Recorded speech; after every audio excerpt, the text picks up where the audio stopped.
Ven Espíritu Santo, llena los corazones de tus fieles y enciende en ellos el fuego de tu amor. Envía tu Espíritu y todo será creado, y se renovará la paz de la tierra. Oh Dios, que lesionaste los corazones de tus fieles con la ciencia del Espíritu Santo. Haz que, guiados por este mismo Espíritu, saboreemos las dulzuras del bien y gocemos siempre de sus divinos consuelos. Por Cristo nuestro Señor. Amén. Hermanos y hermanas, muy buenos días. Continuamos esta semana nueva que el Señor nos ha regalado.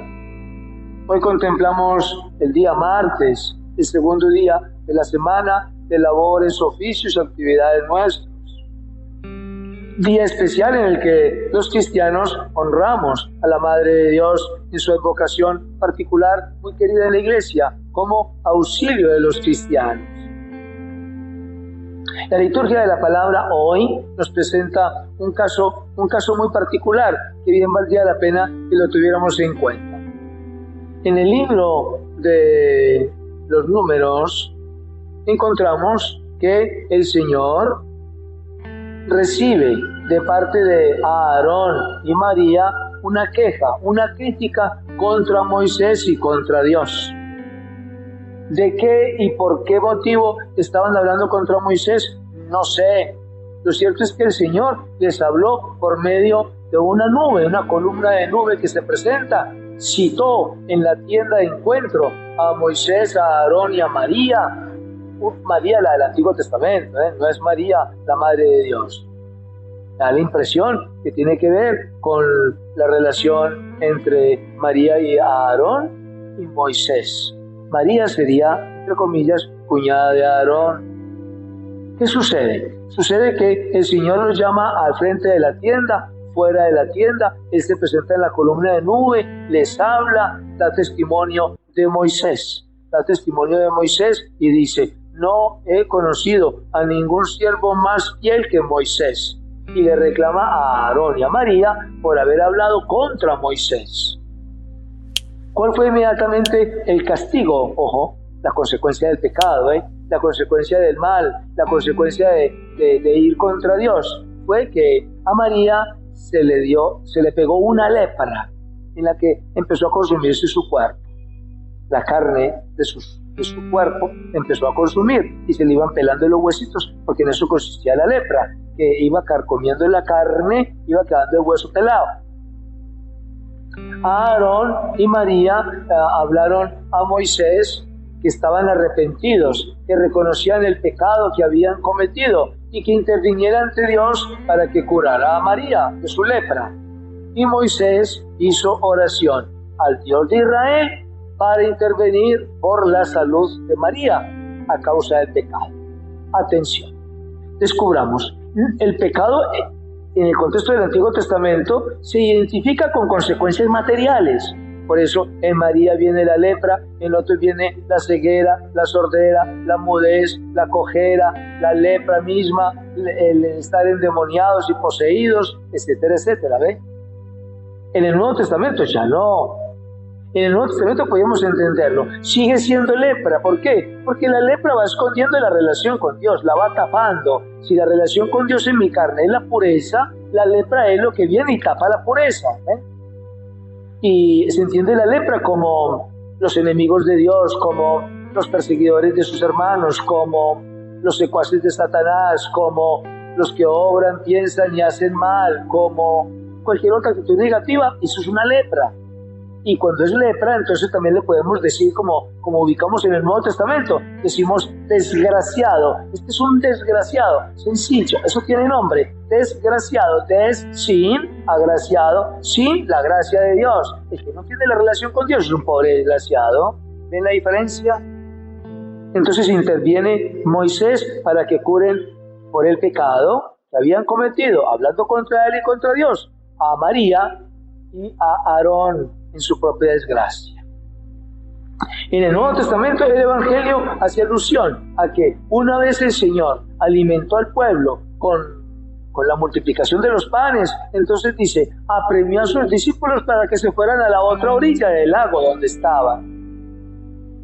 Él dijo, adelántense que yo ya voy. Y él se puso a despedir a la gente. Cuando terminó de despedirlos, el Señor subió a la montaña a orar.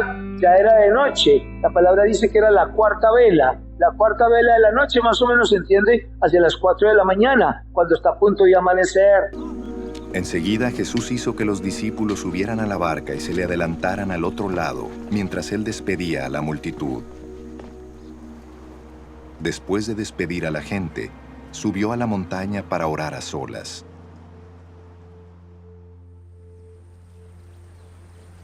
Al anochecer, estaba allí él solo, y la barca ya estaba bastante lejos de la tierra, zarandeada por las olas, porque el viento le era contrario.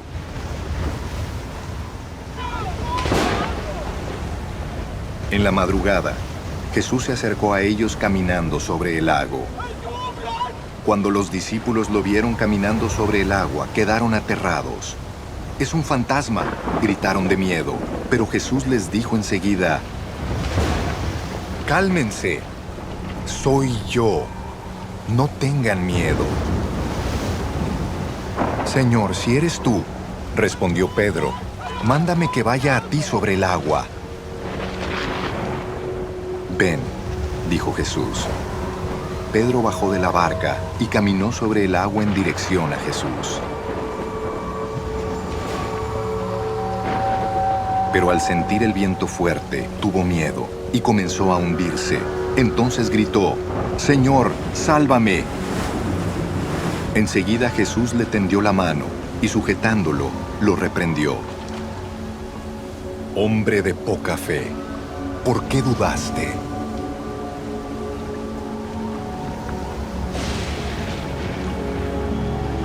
Cuando subieron a la barca, se calmó el viento. Y los que estaban en la barca lo adoraron diciendo, «Verdaderamente tú eres el Hijo de Dios». Después de cruzar el lago, desembarcaron en Genesaret.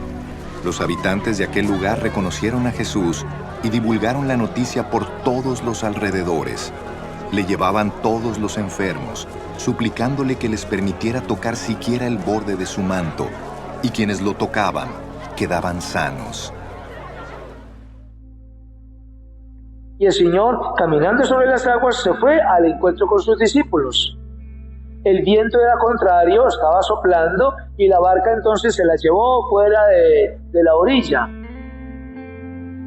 Y los discípulos, asustados por supuesto, ven al Señor caminar sobre el agua, y entonces más se atemorizan. Al atemorizarse, entonces el Señor se aparece y les dice, «Calma, soy yo». Pedro le dice, «Señor, mándeme ir a ti caminando sobre el agua». Como quien dice, «Quiero comprobar si eres tú». Y el Señor le dice, «Venga». Y el viento seguía soplando y le entraba por los oídos el silbido. Y se llenó de miedo, de temor, le dio colada, como uno dice. Y empezó a hundirse. Entonces levanta la mano, «Señor, sálvame». El Señor lo coge y le dice, «Hombre de poca fe, ¿por qué has dudado?». El centro del asunto en la palabra está aquí, en que muchos de nosotros, hombres y mujeres, como Pedro, confiamos en el Señor en algunas veces y en otras veces desconfiamos. Cuando caminamos con el Señor, caminamos y somos fieles, pues vamos sobre las aguas, Nada del mundo me hace daño, ni los hombres ni las mujeres. Y voy campante caminando sobre el agua, es decir, por encima de los males del mundo. Pero cuando nos contagiamos, cuando nos corrompemos, cuando cometemos la infidelidad al Señor, entonces nos vamos hundiendo como Pedro. ¿En qué se hunde uno? Se hunde en su propio fango, se hunde en los compromisos y cosas del mundo que las creemos superiores a Dios. Nos comprometemos con el mundo, con Satanás, con todas sus obras, con todas sus pocas, con todas sus vanidades y abandonamos a Dios. Entonces ahí sí, cuando estamos hundiéndonos, comenzamos a rezar otra vez, «Señor, Señor, sálvame». Y el Señor, por medio de muchos, por un papá, por una mamá, por un sacerdote, por un fiel, por un fiel cristiano, por un testimonio, por un levita, etcétera, el Señor nos levanta y nos dice, «Hombre de poca fe», y nos pone otra vez a caminar sobre el agua, es decir, por encima de los males. Atención, que con mucha frecuencia se da esto en la experiencia común y normal de los hombres y las mujeres. Es que yo soy muy de malas, es que me salaron, esto y aquello. No, el que lo sala uno, no se lo olvide, sala 2 veces, porque el daño le hace él. Pero por encima de eso nosotros podemos caminar. Basta que tengas fe, dice el Señor. No se les olvide, la fe, por encima de todo, por encima del mundo, la fe. Continuamos hoy la catequesis, la pildorita espiritual, en la primera parte de las 4 que tiene la Eucaristía, que decíamos ayer es la liturgia penitencial. Entonces, concluyamos. La liturgia penitencial es el momento en el cual los hombres y las mujeres en la Eucaristía dominical viene cada uno de su propia casa con una sola intención de celebrar la acción de gracias. La celebra cada uno, pero la celebra en comunión con sus hermanos. Por eso de que la misa desde la casa, la misa desde la finca, la misa desde el sillón en la piscina, la misa desde la parranda y desde la fiesta, como que no concuerda con la realidad en el conjunto de acción de gracias. Ya podemos salir y ya es justo venir a celebrar. No podemos escudarnos en que voy a verla por televisión y que eso es lo mismo. Los cristianos nuestros se acomodaron tanto en ese año de encierro que se quedaron encerrados. Entonces le están dando más crédito por encima de las aguas, por encima de Dios. Le están dando más crédito a la pandemia, que dicen me quedo encerrado, y no salen a la búsqueda ni de la celebración, ni de la comunión, ni de la relación con Dios y con sus hermanos, sino que toda esa distancia, la Iglesia y el Señor no atienden a punta de Uber y servicios a domicilio. No, porque esa no es la idea. La idea es un encuentro personal. Por eso entonces vienen todos los fieles a celebrar la Eucaristía. ¿Quién la celebra? ¿El cura? No, el cura, el sacerdote, el obispo, el papa. Cuando celebramos, el presbítero la preside. Pero celebran con él todos los fieles que han venido a la Eucaristía. Por eso es que tiene sentido y tiene valor el que salgan de sus casas, Tiene sentido y tiene valor. Salen de sus casas, vienen en la búsqueda del Señor, se encuentran con sus hermanos, se saludan, se reconocen, etcétera, etcétera, y celebran ellos mismos la fe.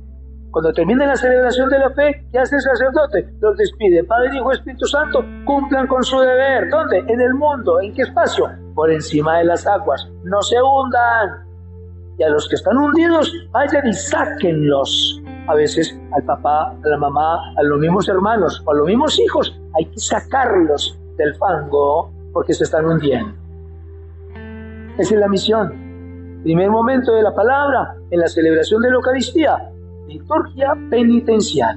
Entonces presentamos toda nuestra disposición espiritual, nos ponemos ahí en comunión, reconocemos nuestros pecados. Señor, ten piedad.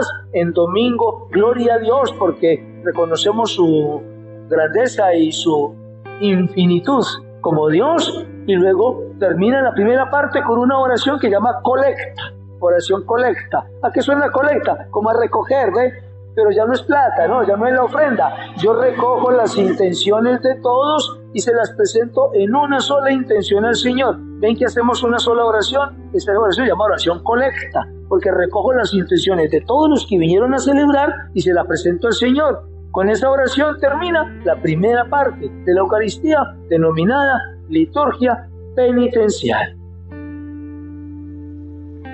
Mañana miércoles no tendremos catequesis en este sentido. Jueves y viernes presentaremos la segunda parte de la liturgia celebrativa de la Eucaristía, que se denomina liturgia de la palabra. Jueves y viernes presentaremos el sentido de esta palabra, para que ustedes vayan sabiendo a qué vienen, por qué vienen y para qué vienen, para que vean que tiene sentido la celebración. Excelente jornada, bendiciones para este día. Padre, Hijo y Espíritu Santo, descienda sobre ustedes y los acompañe para siempre. Buen día.